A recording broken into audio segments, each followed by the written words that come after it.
Good morning, everyone. Wow, you look incredible. And what an incredible morning it's already been. We started out hearing from our phenomenal mayor of the city of Los Angeles, my mayor, Karen Bass. We heard from the visionary president and CEO of the LA84 Foundation, Renata Simmerl. And I want to thank you, LA84, for hosting this incredible summit.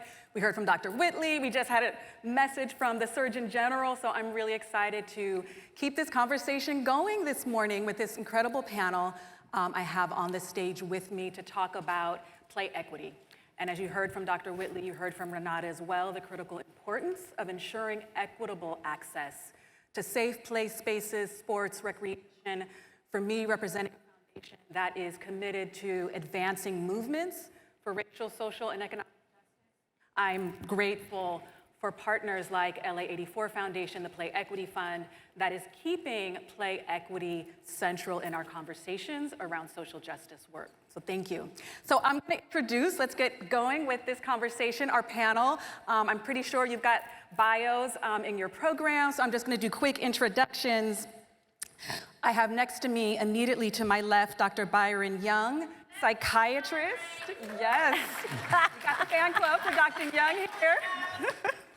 He is with the LA County Department of Mental Health's Enhanced Specialized Foster Care Program, and he's also the founder of doingitwell.org. Next to Dr. Young, we have Dr. Violeta Ruiz. She is the principal at Santee High School. Thank you.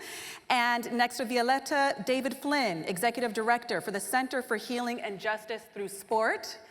And next to David, we have my sister in philanthropy, Lori Cox, Vice President of Programs at the California Wellness Foundation. So thank you all so much for joining us today.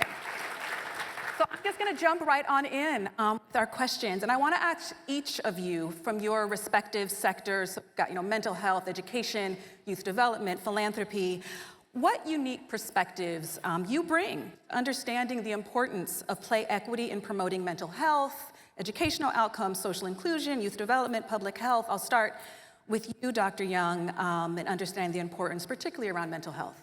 Yeah, thanks so much for having me, and thank you guys for having me. I think I'm really glad to be here. I'm a child, adolescent, and adult psychiatrist. I'm also an avid lover of community, an avid lover of Black folks, of marginalized communities, and so I think I bring in appreciation, a sense of a true love of community and of people. So I think that's one of the things.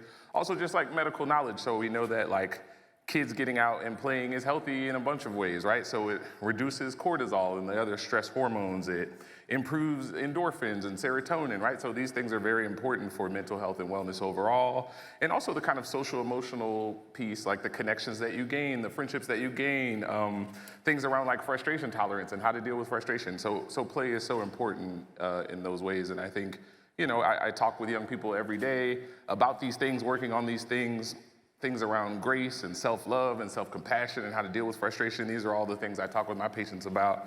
And yeah, it's all in sport, it's all in play. So I think that's one of those things, yeah. Thank you. I mean, I know that for myself. And living through a crazy home renovation project, I know if I wasn't able to get up and run every day and yell out my frustrations, it would be hard to get through the day sometimes. So I appreciate the mental health perspective. For you, Dr. Ruiz, as you think about educational outcomes, yeah, so I actually came into education because of coaching. So I was a swimmer, and then I became a swim coach and a water polo coach, and that's where I really saw the value of having adolescents and youth be involved in sports. And so my goal as principal is to build a welcoming environment where students feel connected and they're able to advocate for resources such as their mental health. And so when a student is having a tough time, we really try to find a club or organization and a sport that they can feel connected to, because the outcomes of that, it really shows them their resiliency, advocacy, organizational skills, and a lot of responsibility that really allow them to deal with their emotions and other coping strategies. Thank you. We know how important that is for our young people in schools, in particular, making time and space for that. David. Yeah, my background is in the sport-based youth development movement, which is really about community-based programs, community-based organizations who are serving young people. And what I've seen over the past decade is this play equity movement has gained momentum is that grassroots organizations have begun to organize themselves to fight for more resources, to amplify the voices of coaches and community members who are serving youth, who are the ones who are left out in all these stats. And so the perspective I'm bringing is the way that grassroots organizations are organizing themselves in cities across the country, and how we can continue to organize for systems change within youth sport. Great. Lori, from your sure. philanthropic lens. So, you know, Cal Wellness is focused on health and wellness. That is, you know, we fund either direct service programs or movement building that is focused on health and wellness. What I would say is that central to that is the social determinants of health. That's just simply a fancy way of saying where people live, work, play, and worship is going to determine their health outcomes. And so when you think about play equity, it is important that we remind ourselves that play is just as important to young people as having, you know, access to good paying jobs is for their parents. And so from my perspective, I would say philanthropy really should be focusing on where young people live, how they have access to fresh green spaces, access to educational programs that offer either recess or after-school programs. Thank you, thank you. I couldn't agree more with that. And, you know, like as I said, as a foundation committed to racial, social, economic justice, understanding the inequity in having safe play spaces in communities, even in schools, right, inequities that young people experience. It is a social justice issue for us. And so we're talking about the intersection, physical health, social and emotional well-being. Let's bring in the social justice component to that. And how do we kind of help construct narratives that will frame sports, play, movement as essential for communities' well-being, as an essential part of social justice? How do you think about that kind of intersection, framing narratives around that? Do you ever see you shaking, Dr. Young? Yeah, no, jump in no first? doubt. No, it's something I love talking about. I think, so when you think about equity, right, I think it's a great kind of thing to frame the term equity, right? Because when people, what is equity, right? It's an important thing. So equity and equality are different, right? Equity is this notion of like, equity is kind of the work it takes to get to equality, right? And when you talk about that, that means that sometimes some groups need more, right? Let's not pretend that I think this notion that America is a meritocracy is a very dangerous and kind of intellectually dishonest thing that a lot of people try to push. And it's not a meritocracy. It's never been a meritocracy around gender, race, socioeconomics. It's just not. And so if you can admit that, then you can kind of do the work it takes to get to how do you get to equality? And I think social justice is the kind of space where you need to do the work to get us there. And so, you know, there's that image of the kid. It's like you have an adult and a big kid and a little kid, and equality is like there's a fence and only the adult can see over it, but equity is like the little kid needs 2 boxes and the big kid needs 1 box, and so that kind of thinking is really important. And I think when you think about like equity, it's kind of like, I always think about what does love look like in action? And I think equity is one of those things. That's what love looks like in action. You like put more energy where it needs to be put, and you really do have to like admit to yourself that there's a situation that needs that kind of work. And so, yeah, I think play equity is a great place to start and then leverage that in terms of what does equity look like in healthcare? What does equity look like in terms of our judiciary system? And so for me, it's an exciting thing. And so, you know, you could easily think like the kids who have playgrounds that have less, like equality is like, let's give everyone basketballs. But if these kids don't have like a court or like a safe space to play, they need a little bit more than basketballs. And so how do you do that? And so that starts the conversation. I think that's a great way to have that conversation with your kids, to talk about what equity looks like in action there. And so, yeah, for me, it's just really an important thing. It's something I get excited talking about, because I really would like to see us get to to equality, but I think equity is how you get there, so, yeah. Thank you for that. Lori, Can I add that I love that, one. And 2, I think one of the things we have to think about is how do we change the narrative around play, right? I think there's a notion that play is just something that kids do, but there's no real value in it. And the reality is, if we can talk to decision makers around how it was when they were kids, what was the value in them going out and being able to play? What was their lived experience with either access to sports, playing a sport? Think of all of the skills, the life skills that you get just from being with a group of kids outside. You learn how to collaborate. You learn how to resolve conflict. You learn how to problem solve. If you're super creative, you might go out and create games out of limited resources. I used to play with a freaking box. I would get my brothers and sisters and we would slide down the hill at our house on a cardboard box just because it was fun. But it was it was motivating me to think of something creative to do. Plus my parents said, get out of the house. So you had to figure out something to do. But getting decision makers to kind of connect back to their own experiences is one way of gaining support, gaining momentum, and having them see the importance of investing in play. Thank you. And if I can jump in, like I think a lot has actually changed in the past decades about sport. And I think part of the narrative is not just that all sports equals positive development. It's not. There are some real harm going on in the sports system today as well. And so it's not, to me, equity is not just about more access. It's about more access and giving kids the experience that they deserve in their sports experience. So that means coaches are trained. That means there's a safe environment. All those things take intention from programs, from coaches, from systems. And so I think that's an important part of the narrative, is not just all sport. All sport is not created equal when it comes to benefiting our kids. Right. That's right. And as a principal, for me, I look at equity and I look at inclusion. How am I not just providing the access to my students to a swimming pool, which is the only swimming pool in the community in South LA, but how am I also allowing students with different intellectual abilities to be a part of these activities? I had several students who are on alternate curriculum who completed the marathon, and they actually learn different skills, and it's their socializing aspect of it. And it's, I think a lot of times we look at equity as one point, but for me, equity and inclusion go hand in hand. How can we not just provide the access, but include everybody? Exactly, exactly. I appreciate that. Thank you. So let's talk about collaboration. You all represent, various sectors up here, from philanthropy, education, youth development, mental health.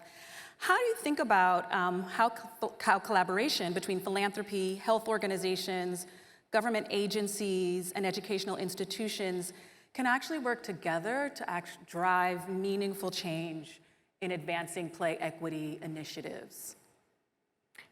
David, you want to jump in? Yeah. So again, what I've been doing over the past 10 years and what we've been seeing in our space of sport-based youth development is coalitions emerging of grassroots organizations who are fighting for resources, who are fighting for quality in youth sport.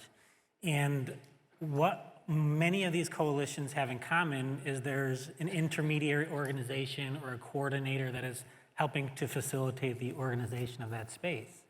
And so when I think about like cross-sector collaboration, I think it's great to get everybody in a room and brainstorm, but I do believe there needs to be a facilitator of that process. Mm-hmm. And if the facilitator of that process is very distant from the problems that we're seeing, any sort of solutions can arise. And so what we're seeing is grassroots organizations organizing themselves, proposing solutions, building power at the grassroots level so that policymakers, so that funders see that there's a movement happening and they have to take that seriously. And so with the advancement of power building, we've seen more collective action being taken place. Mm-hmm. In Chicago, I'm part of a coalition called Sport for Good Chicago. It's an initiative led by Lori Sport for Good Foundation.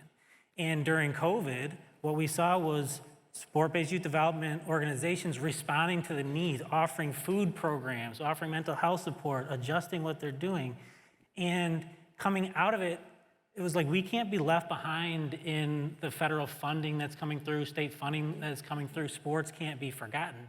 And so because there was an infrastructure and a coalition built, we were able to advocate and win $5 million from the state budget to support youth development programs through sport.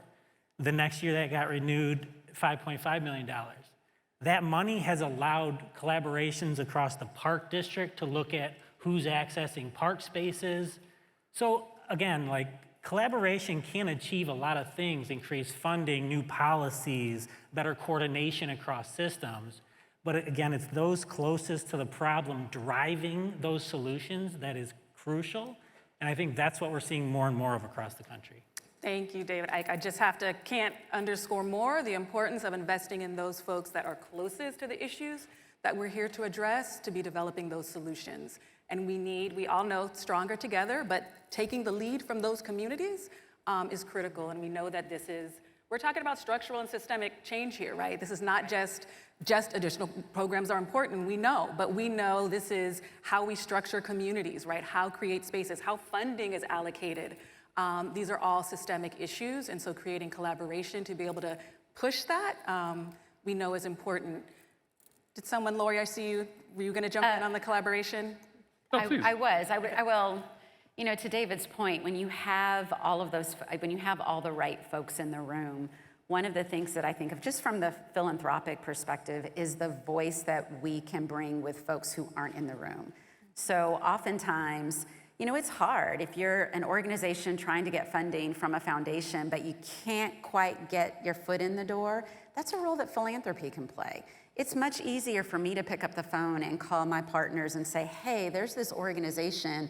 I really think you should sit down. Let's get together.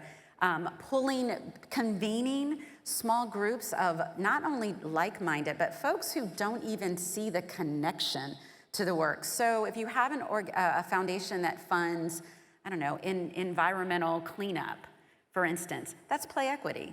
So how as a funder do I make that connection for them to get them in the room to have a conversation with organizations who are doing the work? That's the biggest role that philanthropy can play. And I also would say, it's recognizing that we are a part of this effort. We aren't just kind of sitting back and waiting to see what happens. We actually have an active role that we can play in supporting the work. Exactly, and I think this is a perfect example of philanthropy as convener, LA84. I mean, that's what they're doing, right? Knowing, again, that we're stronger together, but using that power to convene is incredibly important. Agree. Dr. Young, you were... Yeah, I really want to highlight what was said, this notion of nothing for us without us. So the collaboration between the systems is amazing, but making sure that you're collaborating with the people that you're trying to help, right? Making sure that those voices are in the room, and it's not just the best and brightest of those folks, but all the, a kind of large swath of the people in that, who you're trying to help, right? I think having their voices elevated and heard is really big. And I think the reason you need such broad collaboration is because there has been such a broad deprioritization of the value of the humanity of the people that we say we want to help. And so I think, right, every system has done kind of an injustice to marginalized groups. And so every system has to come together to make it better. And so you need everybody to come in the room to kind of make that better. So I think putting that out there, it's that big of a deal, it's that broad of a situation, right? Racism, sexism, these things are that embedded in the very, kind of the very fabric of American society, so we have to pick it apart at every chance we get. And so we really do need the collaboration to come together to really make that better. It has to be that broad and that serious. Right, that's right. And I want to think about the educational piece of this and the school piece of this as well. I know as a parent, when my kids were in LAUSD elementary schools, we actually had to raise money to get a nonprofit to come in and do sports, for our young people. But I also know that's not possible in all schools, right? So talking about, yes, systemic inequity, when you go into other communities, that's not possible. So how do you think about, the importance of collaboration from a school perspective? So I get the students in high school, and a lot of our students haven't had that opportunity to engage in sports or play because of the resources that are available in the community. So one thing that I've done with my peers is collaboration just within. So our feeder schools, making sure that we visit them or we try to start programs with them. So we have a big cheerleading team on our campus that's won several championships. Shout out my cheer squad. So really trying to set up teams at the middle school and at the elementary school level so that by the time they get to high school, they have that experience that a lot of other communities in more privileged areas, kids have been attending jams competitions since they were 4 years old. And so one of our feeder schools, actually their cheer coach is one of my cheer coach's alumni. So we're starting to see that so that they can come with different skills by the time they get to the high school level. Right, right. And do you have, I mean, on your school campuses also, I imagine collaborations with nonprofit, with philanthropy, are they at the table with you too? They are, and I actually have a large partner network, and we are a part of the Partnership for Los Angeles Schools, and so I have different organizations that we collaborate with, and they're invited to a lot of our events so that they can see what we're doing, but also how they might be able to support us in those aspects. One of the things that we do is every year we've done for the past 3 years, Santee's Day Out. So the juniors stay behind and take their SAT, and the rest of the students actually go on a field trip, and they go outside. And one of the best field trips that the kids enjoy is one of the outdoor spaces in the valley where they get to hike and they come back. And the first year when we did it was the first year we were back from COVID, and you could see the smiles on their faces because they were outside enjoying nature and they were with their teachers and their staff. So it's really just, you know, providing those opportunities that there's more than what they see on a regular basis. Great. So I want to get some advice from you all and for the audience out here. What are some concrete steps that we think policymakers, educational leaders can take to prioritize play equity in school curriculums, in community programs, and again, particularly you want to think about those areas that are most under-resourced and underserved. So yeah, what would you share with kind of policymakers, educational leaders, others, civic leaders? I'll say, I think, so we spend a lot of time and money kind of so for instance, in medicine, there are billions and billions and billions of dollars put into the like research on like medication, and really ultimately people think like, oh, I put billions of dollars because ultimately I'm gonna get this money back. It's often about like, I'm gonna put a lot of energy into this thing that will make me money. And so I think I would love to see as much kind of energy, time, resources put into these impactful initiatives, including things like play equity, because I think if we took that kind of care and attention and resources, we would get it back. And so I think oftentimes when you talk about equity, it's just like a conversation that happens to kind of appease people to not have to talk about it anymore. But if we really put as much energy and effort into these things, I think we would really get some impact. And so that means like, I want to see metrics, right? Like when you develop a program, not just like put a little bit of money in like, oh, it's equity and that's enough. I want to see metrics. I want to see kind of, is the impact that we're hoping to have being had? And so I think we don't see that enough. So if you're talking to policymakers around like infusing this into schools, making sure that the money is not just going into like kind of something to talk about, but actually infusing it in a way where you're checking the kind of results. And if the results aren't there, coming back to the drawing board and doing it again and trying it again and iterating in the same ways that we do with science and all these other ways. I just think that kind of energy hasn't been put into that kind of work. And so I think that would be impactful. Right, to get a sense of knowing what, like you said, what impact these programs are actually having. Can we assess measurement, which then I think goes a long way in making the case for greater investment if you can talk about the sort of impact, and you started out talking about healthcare and medication, right, on the back end, right, addressing issues were on the forefront if we were investing in wellness from a young age also. With the same energy, the same fervor, the same right. budgets, right? Exactly. Like, right, and particularly the same energy in terms of connecting with the impact. I just think that hasn't been done. Yeah, like you said, that data can help make the case, right, for early investment. Okay, I appreciate that. And to build on that, it's a continuous investment. So it's not a one and done deal, but as you are checking the metrics, and whoever is funding these projects, it's important for them to come out and see the community and the impact that it's having, and continuing that conversation and that funding, because a lot of times as a school, you receive a donation, but it's a one-time deal. And if you really want to establish a program for the long run, it's not a one-time deal, it's continuous funding that's needed for the program to develop. Right, that's right. I think that's where I think philanthropy could be a big help, even if it's not something that a funder is directly funding. It's the role of convening, right? It's making sure that others are aware and that folks are going out and seeing what's happening.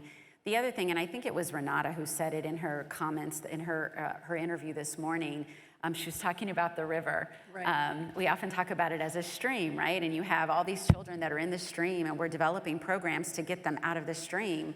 But we really do need to pay attention about who's throwing them into the stream. Like what's happening that they're even getting in that stream or that river, at the onset. And so if we can ensure that we're supporting, funding, shifting dollars, I mean, most decision makers really pay attention to the return on their investments, right? They want to know if there's going to be a cost savings. So then how do we show that investing in play equity at the very onset is actually going to benefit them financially in the long run? Right. And that it may not be dollars and cents, but it could be things like, you know, lower crime. It could be lower obesity rates, better educational outcomes and scores, and all of that. So I think there's a role that philanthropy can help support in ensuring that people are paying attention to what's happening at the very beginning.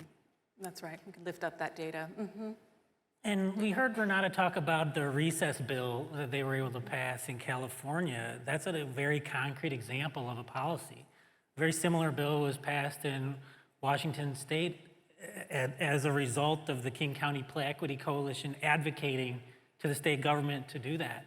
So I think policies around getting kids moving, like recess, I think policies like unlocking resources and funding for programs that don't typically get funding. I mentioned I'm part of Sport for Good Chicago. One thing that I commend Laureus doing during the process of securing $5.5 million from the state is they engage their entire membership of 80+ youth sport organizations and sort of walk side by side with them to understand how to even access state money. All the hoops you have to jump through, all the reporting requirements. And so having even access to the funding that flows through policy initiatives is important to understand how those resources flow.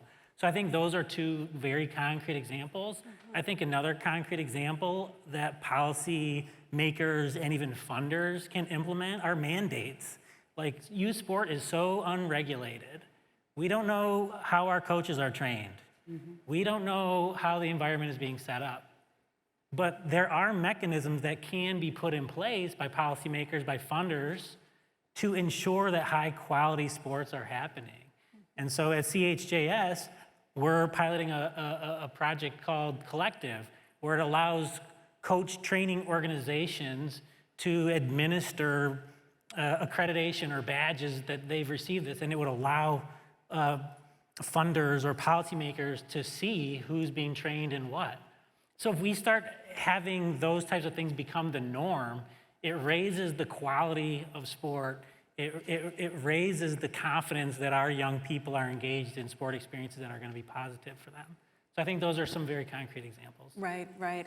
And thinking about the equity lens of this, so I'm hearing about, you know, the importance of lifting in data, the importance of, you know, sustained funding, right? Talking about the return on investment over the long run. And how about the equity lens to this, right? So understanding you can mandate something across, right, for everyone to do, but you know, you talked about this earlier on, Dr. Young, but all communities are not situated equally, right? And access, I mean, you could mandate the time, but access to resources are not equitably distributed and available. So when you think about the policy lens, where's the narrative around the equity piece of that for policymakers as well as you think about funding? Is there anything you would want to add from that perspective? I think kind of simply like for the people in power, if it's not what you would want for your kids, then it's not good enough. I think that is that should be the bare minimum. If it's not what you would want for your kids, then that's not it. Mm-hmm. So if you get everyone to the level of what you would want for your children, for the people that you love, that you care about, for the people that you see as fully and beautifully human, right, that should be the standard. And so I think, yeah, that should be the standard, and I just, yeah. Right, right. I was just going to say, I think that's the answer. It feels just as simple as that. All of my boys played sports, and it was really important for me as a parent. I mean, I was that parent who, you know, I had a full-time job. I'm on the phone talking to someone at work, and in the middle of that, it's like, hold on, I gotta, you know, go Devin, you know, whatever it is you're doing. It's like I'm yelling at my kid about the experience that they're having, but I was also the parent that was taking other kids with me. I was picking up. I did have a minivan. God, I was so glad to get rid of that minivan. But I really was the parent that was invested in other children having the same experience that my kids have. And I think that it's just an important standard. whatever we want for our own children is going to be good for others' children, and we should be invested personally in that way. And when I say that I want invested personally, that means who I elect, what priorities I want them to focus on. That should be the standard.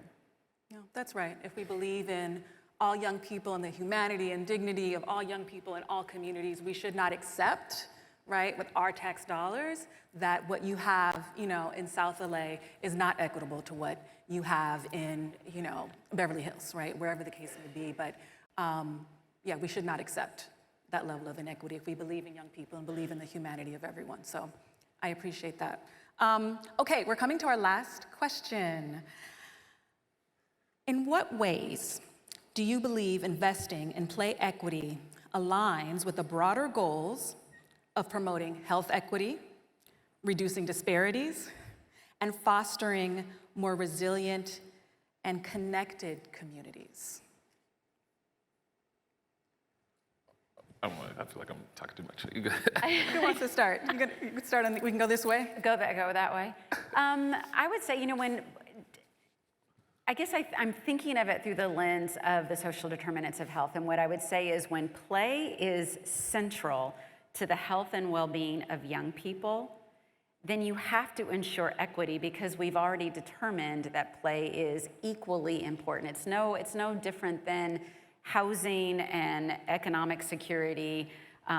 It just is. It just feels like it's at the core. And I've been contemplating this since I was asked to sit on the panel. When you think about how we talk about equity broadly and the role that play has, for children, play is important. And I just think developmentally, it impacts their cognitive development, their social well-being, their physical well-being. And it has to be the central focus of what we fund, what we do, and how we move. It's important to adults. I mean, don't you guys enjoy going out and playing a good game? I don't know what people play. I used to play kickball up until about, right before COVID, I was playing kickball. That was so much fun in that, being a part of a team. And so there's something rejuvenating around being able to get out and move and play. And so it should just be central. So those are kind of my final thoughts. I don't even know if that answered the question. Those are my final reflections. Yes. I mean, please add your closing thoughts along with it. But David. Yeah, I think it's hard to separate play equity from health equity and other equity issues that our country faces. And so I think, it's just about investing and understanding the value that sport has in its relation to these other issues. And so, again, there are so many small organizations that use sport that were developed not as a sport organization, but as an organization that was first and foremost interested in health equity, interested in social emotional development, interested in mental health for youth. And they have fallen into sport as the ideal activity that can foster all these other outcomes. Yeah. And so it's really difficult to differentiate different outcomes in the role that sport has. And it's, like you said, central to all of those things. And it's about making the case for why sport is central to all those things and getting folks to understand. Right.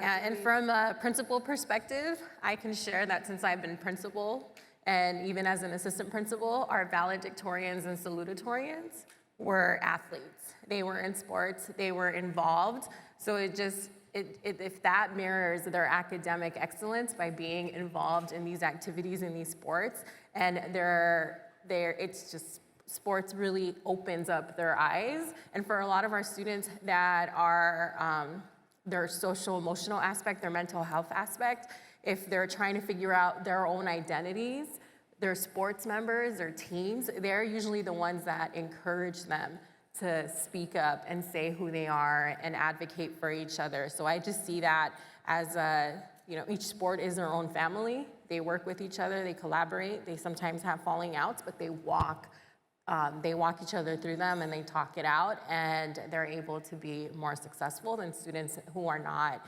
involved in sports. Exactly. Yeah, I think sports is such a universal experience, right? It has all the components of wellness. It influences all the components of wellness. Social wellness, right? I'm connected with my teammates and I'm learning how to be social. Emotional wellness, I talked about the reduced cortisol, the improved endorphins and that kind of thing. So it's a place where you get to kind of express your full humanity in a sense, and I think there's so much positivity to moving your body. There's so much positivity to kind of the connections we make. I talked earlier about frustration tolerance, so I think it's a really important place for that reason. And also, I think this has been said, the notion of if you have an equity lens on this, then you hopefully have an equity lens on everything, and we really do need an equity lens on everything. And so I think it's one of those places, I think it's interesting where kids can learn about equity very young and early, and hopefully that they leverage that to their adult life and kind of can focus on it there. It's one of those places where a kid from South Central is going to play sports against a kid from Bel Air, and there's going to be a connection in that way. And so those can be, or you think about those AAU teams where kids are playing from all over the place and kind of playing. So it's such an important place where people can kind of come together. And I think, again, I appreciate the humanity of one another in a way that you might not if you never connected, right? There's so many stereotypes that exist and kind of that we internalize, but also people internalize around us that really do get in the way. And I think that's a place where you kind of break some of those chains. And so I think it's important for that reason. But yeah, I think at the end of the day, equity, again, is what love looks like in action. And so I think we admit that love is important. And so it's just another place to exercise us being who we say we are. We have who we are in theory and then who we are in practice. Mm-hmm. And I think equity is the distance between that. Mm-hmm. And so, yeah, I think that's important. Thank you so much. I think you all have lifted up so well the importance of play equity in terms of health and wellness, understanding the disparity that exists, and we certainly heard the data this morning, and so there's not a lot more I think I could add to what you've already said about that, but I want to leave us with, and I think about this last question, and what you were just touching on, Dr. Young, is the importance for fostering more resilient and connected communities. That when you think about young people on a playground, right? And what a level playing field that is for them. They are out there just playing, having a good time. When you think about sports and the ability to connect, like you said, just on a human level with one another, we need more opportunities to do that, right? Where we can connect with one another, where our children can connect, build some common ground, have joy, with one another. That is also what sports and play do, and having that throughout our communities is important. So please thank the panel with me for this wonderful conversation.